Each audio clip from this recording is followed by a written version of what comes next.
லவ்தேத்து இயேசுஸ் கிறிஸ்துஸ். இயேசு கிறிஸ்துவுக்கு புகழ். தமிழ் கூறும் நல்லுலகில் வாழும் அனைத்து அன்புள்ளங்களுக்கும் வத்திக்கான் வானொலியின் வணக்கம். இறைவன் உங்கள் உள்ளத்தையும் இல்லத்தையும் தன் அன்பாலும் அருளாலும் அமைதியாலும் இன்றும் என்றும் நிரப்புவாராக.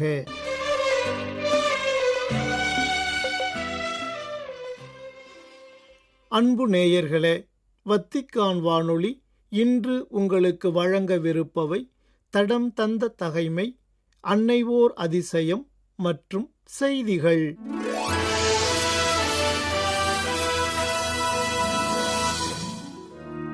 பிப்ரவரி 12, புனித கௌடன்சியஸ்.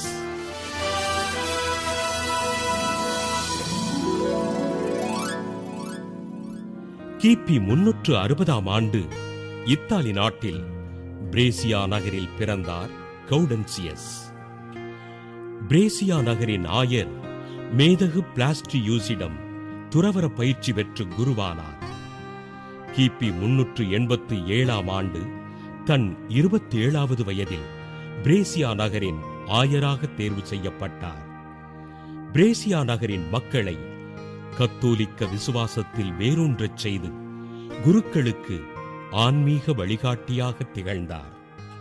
கிபி 390 ஆண்டு அந்தியோக்கியா நகரின் ஆயர் கிறிஸ்தோஸ்தம் நாடு கடத்தப்பட ஆயர் கௌடன்சியஸ் அவரை மீட்பதற்கு சென்று ஏதென்ஸ் நகரில் கைது செய்யப்பட்டு துன்புறுத்தப்பட்டார். எளிய மக்களோடு உணவருந்தி மக்களின் அன்பிற்கு சொந்தமானார். கிபி 427 ஆண்டு தம் 67வது வயதில் இறைப்பதம் சேர்ந்தார். மக்களோடு ஒருவராக வாழ்ந்த இவரை திருச்சபை புனிதராக உயர்த்தி பிப்ரவரி 12 நாளினை புனித கௌடன்சியஸ் திருநாளாக அறிவித்தது. புனித கௌடன்சியஸ் திருவிழாவினை கொண்டாடுகின்ற நாம் துன்பத்தில் இருப்பவர்களை மீட்டெடுத்து அவர்கள் மகிழ்ச்சியோடு வாழ்வதற்கு உதவிகள் செய்து அவர்களுக்காக ஜெபிப்போம்.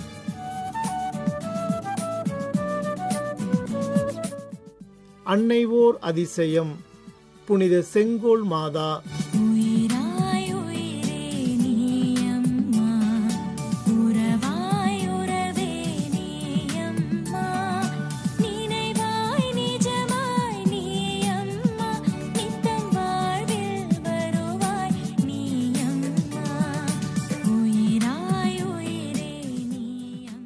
புனித செங்கோல் மாதா. அனைவருக்கும் அன்பான வணக்கம். நீதிக்கும் நேர்மைக்கும் அடையாளமான அன்னை மரியாளை போற்றும் ஒரு உன்னத தருணத்தில் நாம் அனைவரும் இணைந்திருக்கிறோம். செங்கோல் என்ற சொல் பொதுவாக ஒரு அரசனின் அதிகாரத்தையும் ஆளுகையையும் குறிக்கும்.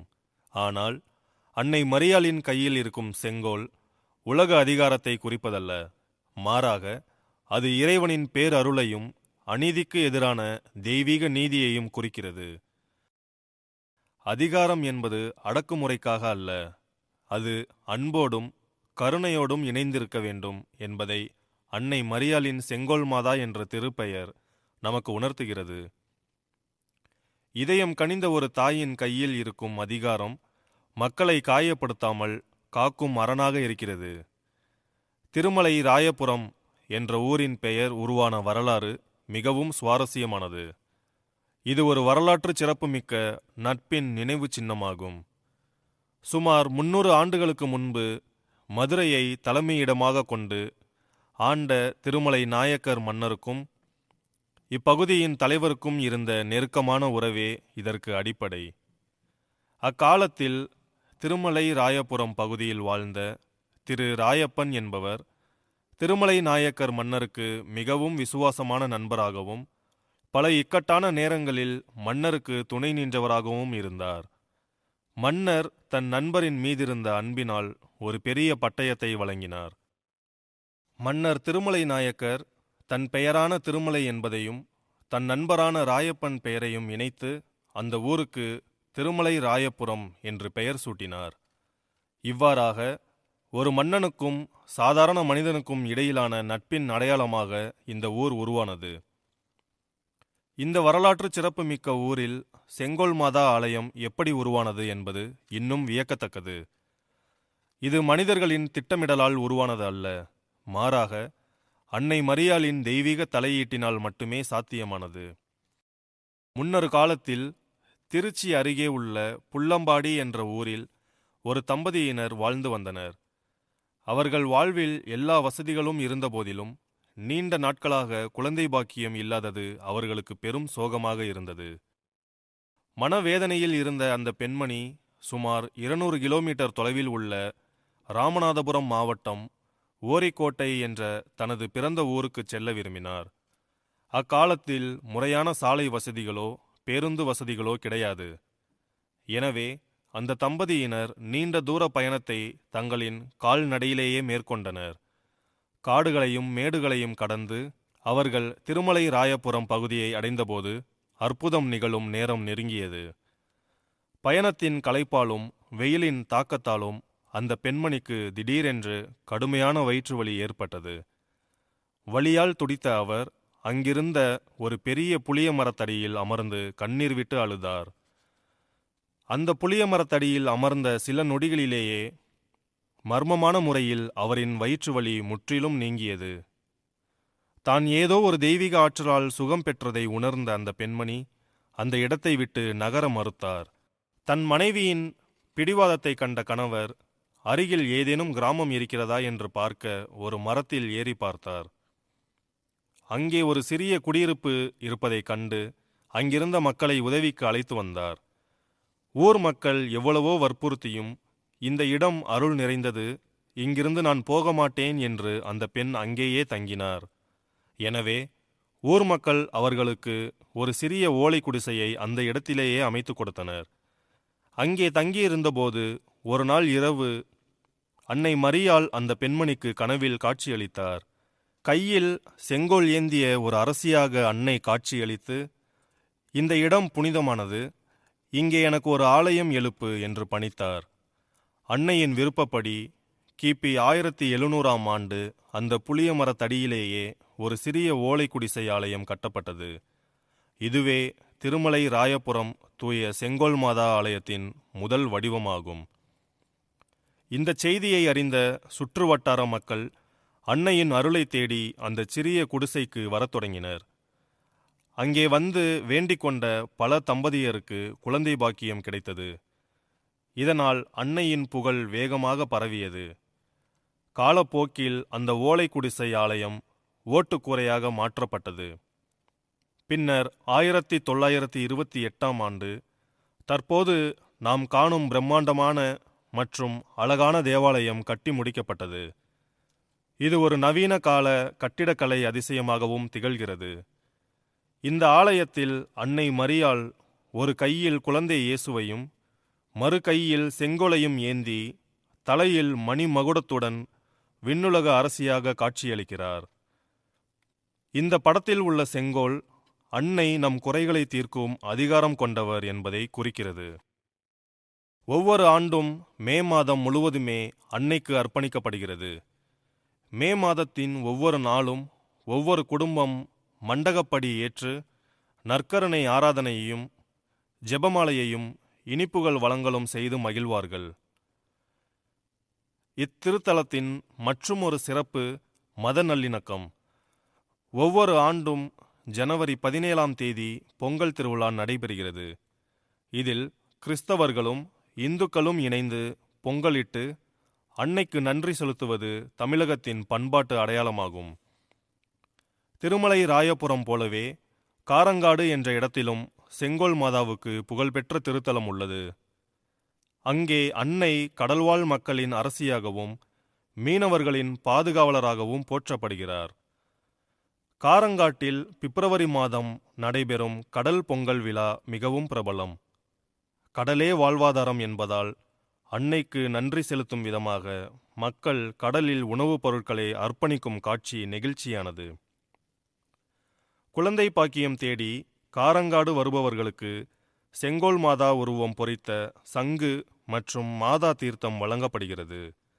பல தம்பதியர் தங்கள் வேண்டுதல் நிறைவேறிய பின் தங்கள் குழந்தையோடு வந்து அன்னைக்கு நன்றி செலுத்துகின்றனர்.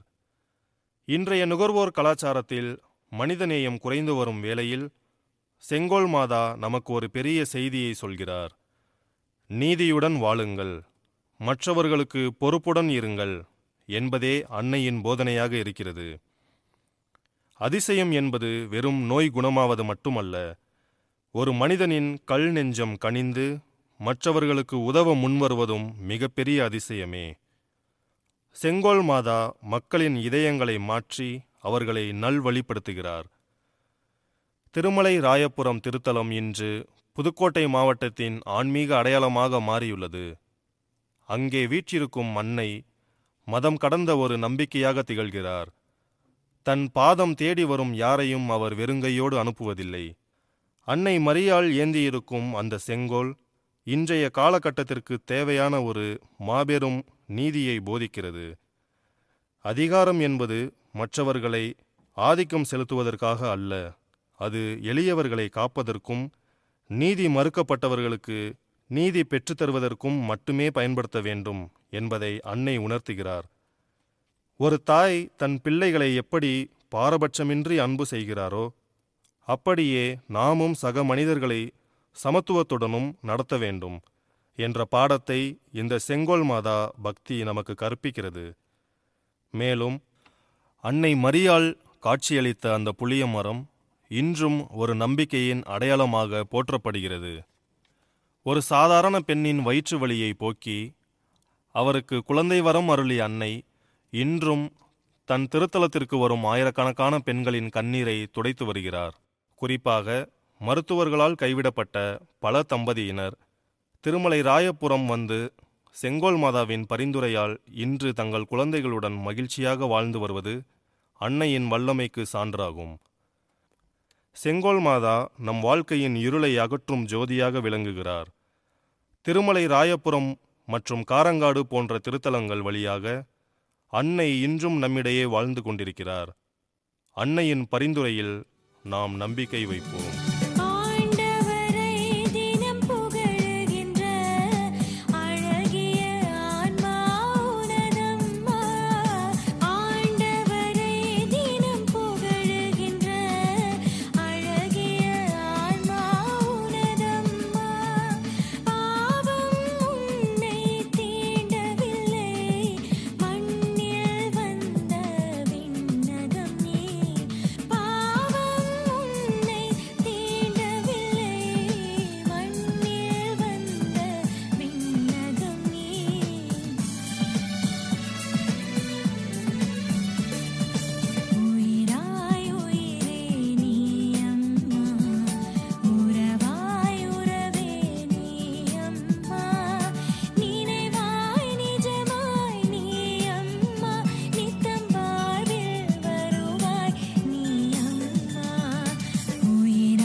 நேயர்களே, இந்நேரம் வரை நீங்கள் கேட்டு மகிழ்ந்தது அன்னை ஓர் அதிசயம் புனித செங்கோல் மாதா.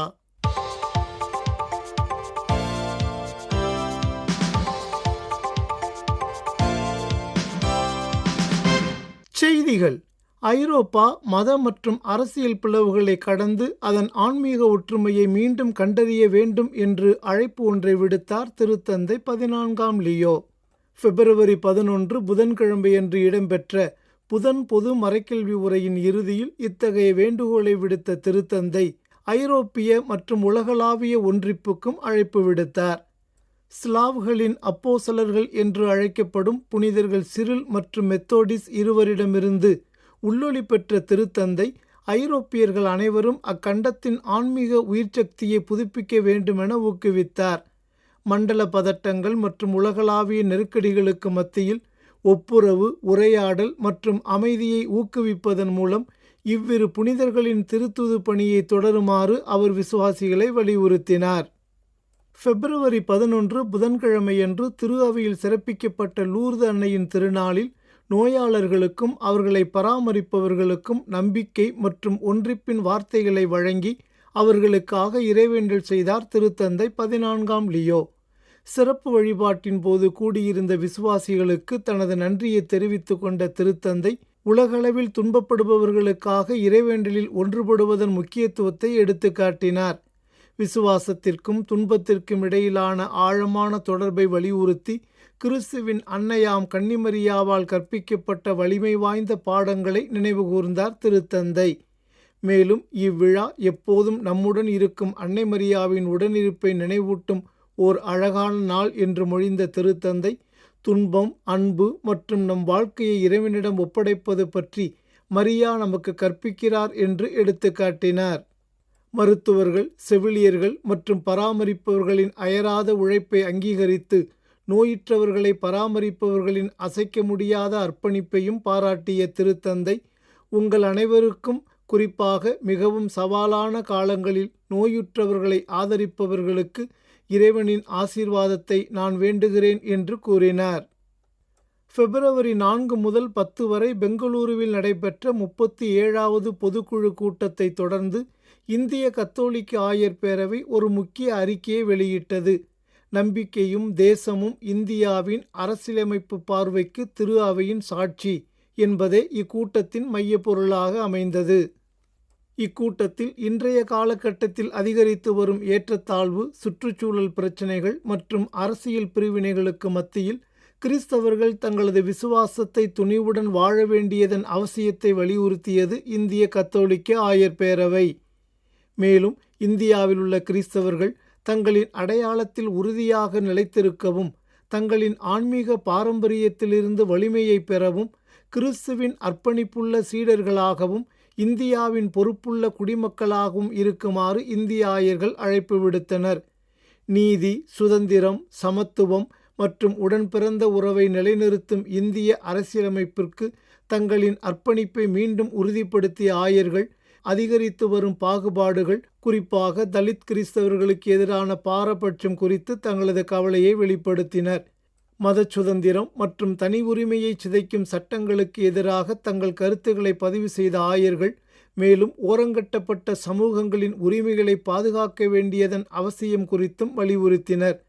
தொடர்ந்து இளைஞர்களிடையே தலைமைத்துவ பண்பை வளர்க்க வேண்டியதன் தேவையை எடுத்துக்காட்டிய ஆயர்கள் குடிமையியல் கல்வி மற்றும் அறநெறிமுறை சார்ந்த சமூக ஈடுபாட்டிற்காக தங்களின் ஆதரவை வெளிப்படுத்தினர்.